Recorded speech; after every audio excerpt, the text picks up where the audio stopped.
আজকে দুপুরে ভাত খেতে ভালো লাগছিল না, তাই বানালাম এগ চিকেন নুডলস।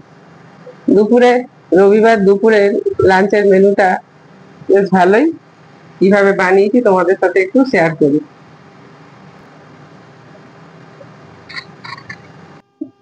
নুডলসটা বানানোর জন্য প্রথমে আমি নুডলসটা জল গরম করে নুডলসটা দিয়ে দিলাম, আর দিয়েছিলাম ওর মধ্যে একটু নুন আর একটু তেল। এটা ছিল আটা নুডলস। তারপর একটা জায়গাতে দুটো ডিম ফাটিয়ে নিলাম, তাতে দিলাম একটু নুন। নুন দিয়ে ভালো করে ডিমটা ফেটিয়ে নিলাম। এবার নুডলসটা সিদ্ধ হয়ে গেলে ওটাকে ছেঁকে নিলাম, ঠান্ডা জল দিয়ে একটু ঠান্ডা করে নিলাম নুডলসটা।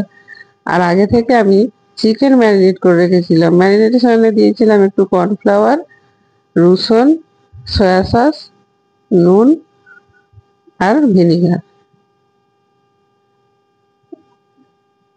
আর দিয়েছিলাম ব্ল্যাক পেপার। এবার চিকেনটা আমি কড়াইতে দিয়ে দিলাম। চিকেনটা সিদ্ধ হতে দেরি হবে, তাই চিকেনটা আগেই দিয়েছিলাম, দিয়ে ভালো করে ভেজে নিলাম। এবার এটার মধ্যে দিলাম ফুলকপি। ফুলকপিটা দিয়েও বেশ কিছুক্ষণ ধরে ধিমে আঁচে নাড়াচাড়া করে ভেজে নিলাম। এবার অন্য একটা কড়াইয়ের মধ্যে ডিমটা দিয়ে ডিমটা ভেজে নিলাম।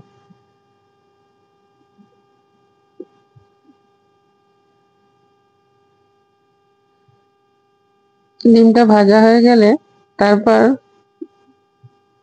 চিকেনটার মধ্যে দিলাম পেঁয়াজ কুচি, রসুন কুচি, দিয়ে ভালো করে নাড়াচাড়া করলাম। এবার এটার মধ্যে দিলাম বাঁধাকপি।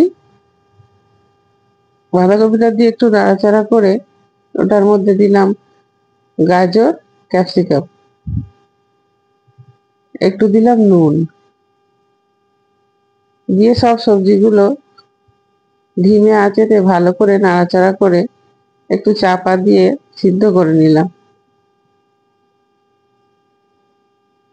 চিকেনটাও সিদ্ধ হয়ে গেল, ফুলকপিও সিদ্ধ হয়ে গেল। তারপর এটার মধ্যে ডিম ভাজাটা দিয়ে দিলাম। ডিম ভাজাটা দিয়ে বেশ কিছুক্ষণ ধরে নাড়াচাড়া করে এটার মধ্যে নুডলসটা দিয়ে দিলাম।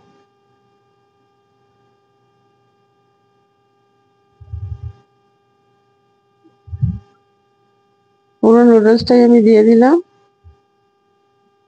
নুডলসটা দেওয়ার পর একটু নাড়াচাড়া করে নিয়ে এবার এটার মধ্যে দিলাম সস। সসের মধ্যে দিয়েছিলাম tomato ketchup, green chilli sauce, chilli garlic sauce, vinegar, আর দিয়েছিলাম সয়া সস।